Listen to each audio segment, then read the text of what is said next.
Will you lose more muscle mass if you are losing weight using GLP-1s? Well, let's talk about it, and welcome back to Body Beyond the Scales, the podcast that helps you get stronger and more confident in your body through building better habits. In today's episode, we are going to be talking all about weight loss and losing muscle mass when you are losing weight. We're going to be talking about why it's important to preserve that muscle mass, why you lose that muscle mass in the first place, and more importantly, what to do about it so you reduce the amount of muscle mass that you lose during weight loss. Let's get cracking. So what happens if your muscle mass decreases? Well, in general, a decrease in your quality of life. That means that you're not able to function as well as a human. We often think about muscle mass for aesthetics, but we don't realise that it's the things of how easy it is to live our life, how easy it is to squat down and sit on the sofa, how easy it is to put the cabin bag in the overhead locker. It's those simple movements that we're doing in our day-to-day lives that we're not really taking account for that muscles actually helping. So if you lose muscle mass, you have a risk of a decreased quality of life. You also have an increased risk of falling.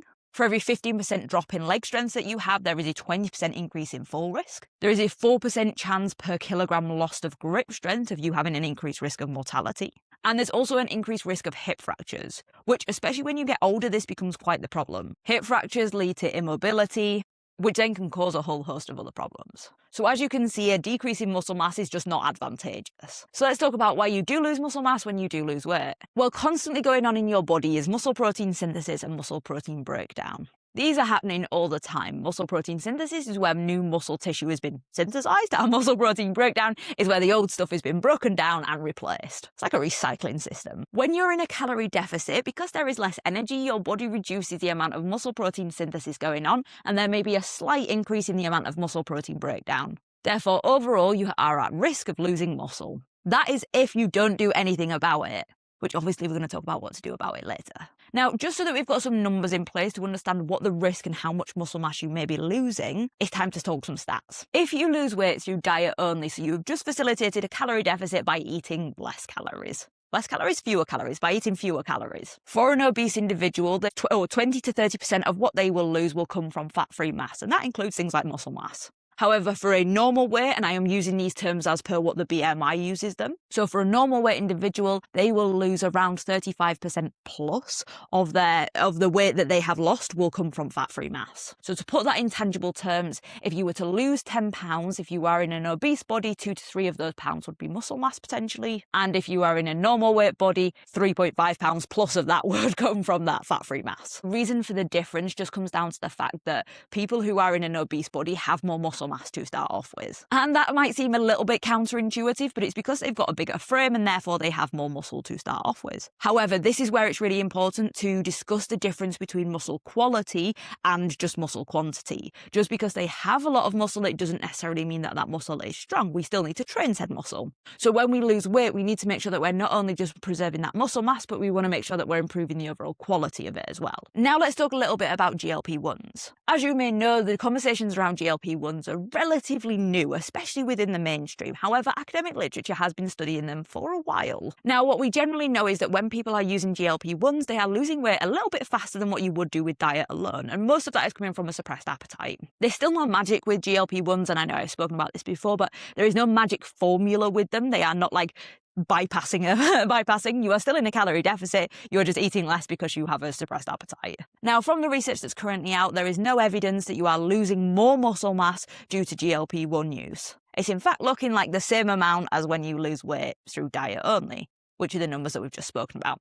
And we can compare this to other rapid weight loss methods like using bariatric surgery, which is just a gastric sleeve for fancier terms. Now, we know from research, which has been done over a wider range of time for bariatric surgery, that when we lose weight quickly on like using a gastric sleeve, we still sit within that 20 to 30% of fat-free masses as the total loss for people who are obese that have that bariatric surgery. So we therefore know that using bariatric surgery or GLP-1s, there doesn't appear at the moment to be a greater risk of muscle mass loss. Therefore, how we handle muscle mass loss when it comes to GLP-1s, bariatric surgery, or diet-induced only is exactly the same, which is good news for everyone, I guess. So let's talk about now those actionable steps and those habits that you can build to stop yourself from losing so much muscle mass and improve that overall muscle mass quality. So I want to start off by saying that losing some muscle mass is okay. There will be some sort of downsizing effect, especially if you have come from a bigger body where you require less muscle mass in the first instance. So there will still be a little bit of muscle mass lost, but that is okay. But we want to preserve preserve as much as we can and again improve that overall quality. And that's where resistance training is going to come in. And making sure you're getting enough protein in your diet.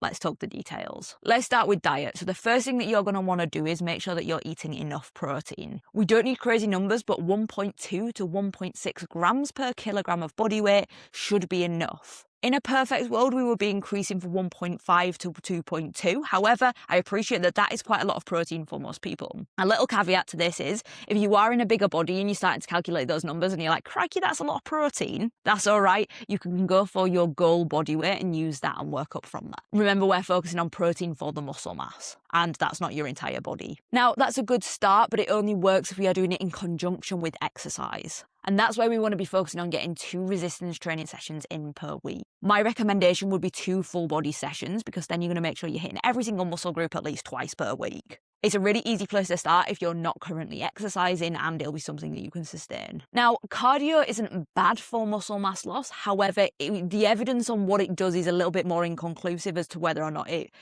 helps build that muscle mass. So we want to make sure that we are still doing that resistance training, so you are protecting as much muscle mass as possible. So make sure that you are lifting weights every single week and aim to do this as consistently as possible. Plus, I would like for you to use something known as progressive overload. And what this means is going that little bit heavier, squeezing out an extra rep, doing an extra set every single week, so that we're getting that little bit better at the exercise. We're getting that little bit stronger, and we're constantly making it harder over time. So if you are worried about muscle mass loss, those are your key defenses against it. You want to make sure that you are exercising 2 times a week and eating at least 1.2 grams per kilogram of body weight of protein. Those are 2 super easy habits to get in place that will make a world of difference. So whether you're taking GLP1s or not, you still need to focus on building that muscle. And if you found this episode of the podcast useful, please make sure that you subscribe so that you never miss another one. I'll catch you in the next one.